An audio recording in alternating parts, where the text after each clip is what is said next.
Hello mga idol. So ito, meron akong i-build dito ulit na bagong unit. For now, ito lang muna yung dumating. So ito yung shroud niya. So working shroud na yan. Ito yung galing kay TKAG or Kapalad. So yan shroud, itong silver dito tsaka dito. Meron na din siyang silencer, 3D printed na custom size. 5 inches. Tapos 32 mm yung laki ng tube. Yan. So, yan yung magiging kabuuang length niya. So, ang gagamitin ko dito is Phoenix 4 na hammer type. So, nasa 29 inches yung magiging length niya with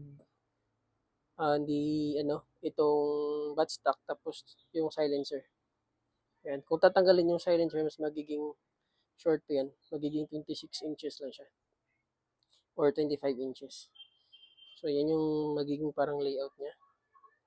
So, itong setup nito is magiging for sale.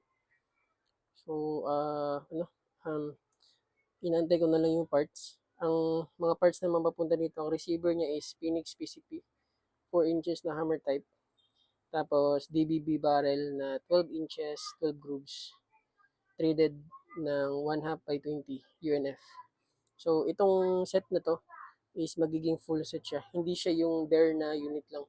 Yung unit na to is mayroong scope, mayroong bipod, mayroong under railings.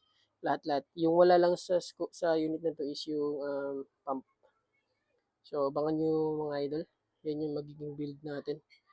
So, magiging super compact to. Compact talaga siya mga idol. So, ayun yung itsura niya.